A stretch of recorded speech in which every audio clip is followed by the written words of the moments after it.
കുറച്ച് കാലമായിട്ട് എന്നോട് അധികം പേരും ചോദിച്ചൊരു ചോദ്യമാണ്, ഹോസ്റ്റലിൽ താമസിച്ച് പഠിക്കുമ്പോൾ നാട്ടിൽ നിന്ന് വരുന്ന ഓർഡേഴ്സൊക്കെ എങ്ങനെ മാനേജ് ചെയ്യണമെന്ന്, അതുപോലെ തന്നെ മെറ്റീരിയൽസ് ഒക്കെ എവിടെ നിന്നാണ് വാങ്ങണമെന്ന്. Here is my reply.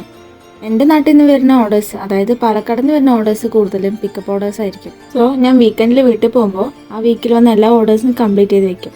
ചില വീക്ക് വീട്ടിൽ പോകില്ല എന്ന് വെച്ചാലും ഓർഡേഴ്സ് ഉള്ളതുകൊണ്ട് പോവേണ്ടി വരാറുണ്ട്.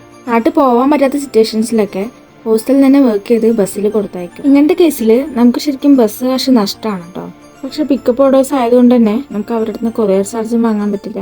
അതുകൊണ്ട് ഓർഡേഴ്സ് പ്ലേസ് ചെയ്യാൻ ഉദ്ദേശിക്കുന്നവർ മിനിമം 10 days എങ്കിലും മുമ്പായിരിക്കാൻ ശ്രദ്ധിക്കണേ. അതുപോലെ ഇതുവരെയും ചാനൽ സബ്സ്ക്രൈബ് ചെയ്യാത്തവരൊന്ന് സബ്സ്ക്രൈബ് കൂടി ചെയ്യണേ. പിന്നെ റോ മെറ്റീരിയൽസ് വാങ്ങുന്ന കാര്യം, ഓർഡേഴ്സ് എവിടെ നിന്നായാലും മാക്സിമം ഞാൻ കാലിക്കറ്റിനാണ് മെറ്റീരിയൽസ് വാങ്ങാറ്. അത് പോസിബിൾ ആവാത്ത കേസിൽ മാത്രമേ പാലക്കാട് ചൂസ് ചെയ്യാറുള്ളൂ. അതിൻ്റെ ഒന്നാമത്തെ റീസൺ, പാലക്കാട് ക്രാഫ്റ്റ് ഐറ്റംസ് ഒക്കെ അവൈലബിൾ ആയിട്ടുള്ള ഷോപ്സ് വളരെ കുറവാണെന്നുള്ളത്. ഉള്ള ഷോപ്പിലാണെങ്കിൽ റേറ്റ് കമ്പാരിറ്റീവ്ലി ഹൈയും ആണ്. ഫെയർ പ്രൈസിൽ ക്രാഫ്റ്റ് മെറ്റീരിയൽസ് ഒക്കെ അവൈലബിൾ ആയിട്ടുള്ള ഷോപ്പ് പാലക്കാട് ആർക്കെങ്കിലും അറിയണമെങ്കിൽ ഒന്ന് കമൻറ്റ് ചെയ്യണേ.